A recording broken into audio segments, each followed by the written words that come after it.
खुलुमबाय गिबियाव नोंथांमोनखौ आंनि चेनेल वारि कुसुमबारजों लोगोसे गोजोन हामलायनायखौ जासिहरबाय। दिनैनि बे भिडिअनि गेजेरजों दासिमनि मोननैसो खौरांफोर होगोन भिडिअखौ जोबोद सोनारदो। दानिया फैदो गुबै रादाबाव क'क्राझारनि दाब दाब थावनिफोराव सारअन्थाइ गावनाय जाथाय 4 जोखोम जादों। क'क्राझार आर्मि सिभिल देहा फाहामसालियाव फाहामथायनि थाखाय थिसनबाय। शुक्रबार बेलासियाव रायजो नाङैनो जुब जुब अखा हानायजों लोगोसे क'क्राझार जिल्लानि दाब दाब थावनिफोराव गोख्रों अखा हानायनि जाउनाव सेरफांगुरि पुलिस थानानि सिङाव थानाय आटियाबारि आरो महेन्द्रपुराव सारअन्थाइ गावनायनि जाउनाव 4 सुबुंफोरा जोखोम जानाङो। जोखोम जानांनाय 4 सुबुंफोरखौ बारखा सोरेन रेङा बसुमतारी, आर्जेन बेबी आरो एफआइआर कार्टुन होनना मिथिनाय जादों।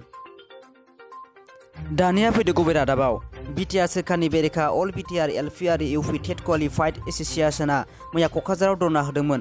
सोरखारा दासिमबो टेट पास जानाय बिजाथिफोरनो साख्रिखौ होनो हायाखै। कार्बि आंलं अट'नमास काउन्सिलावबो साननैसो सिगाङाव साख्रि होबाय।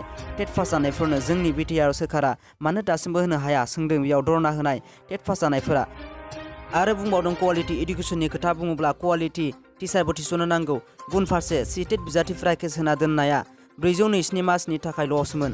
6 दाननि कन्ट्रेक्चुएल आनजादनिमोन। सिटेटनिखौ आसाम सोरखाराबो लायाखैमोन। बिटिआरआबो लानायनि जुक्तिआनो गैया। बेखायनो बे 427 मासनि अनगायैबो गुबुन गासैनिबो थाखाय साख्रि थिसननायखौ खालामनो नांगौ होनना बुंदों। बर'नि फिसा इन्टारनेशनेल आर्चारि गेलेगिरि प्रमिला दैमारिया 3 मेडेल देरहानो हानानै बर' हारिखौ गोग्गाहोदों।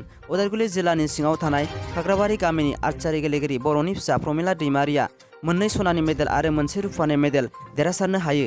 मणिपुरनि इम्फलाव खुंजानाय नर्थ इस्ट रिजनेल स्पर्ट्स 2022 आव प्रमिला दैमारिया आसामनि जानानै गेलेनायाव 2 सनानि मेडेल आरो 1 रुफानि मेडेल देरहानो हानाया ओनसोलजों लोगोसे हारिखौ गोग्गाहोदों। दानिया फैदो जोबथा खौराङाव बाक्सा जिल्लानि सालबारि बियाबनि सिंनि आसाबारियाव 1974 मायथाइयाव बरपेटा र'डआव बर' राव आन्दोलन खालामनो थांनानै पुलिसनि गुलिआव जिउ गोमानांनाय शिबराम बर'नि न'आव मैया बारग' आसामनि मन्त्रि प्रमिला रानी ब्रह्म बिथाङा थांदोंमोन। मुंख्लं शिबरामनि 70 बोसोर बैसोनि जिउ संग्रामनि खौरां लानानै 50,000 रांनि मदद होयो बिथांजोआ। रिक्सनि आन्दोलनाव गिबि मुंख्लं शिबराम बर'नि बिसिखौ नुनानै दुखु मोननायखौ फोरमायो। आगोलनि सोरखार थानाय समाव आर'जलाइ मोन्दोंमोन नाथाय गिदिंनानै खाथियाव फैनो मोनाखैमोन जायनि थाखाय गावखौनो गावनिल' सानग्रा आरो दायनिगिरि होनना सानो होनना बुंदों। दासिमनि भिडिअ बेखिनियासै। भिडिअखौ नायना मोजां मोनदोंबा लाइक आरो साबस्क्राइब खालाम मानोना आं गोदान भिडिअ लाबोबाय थानो नाजागोन।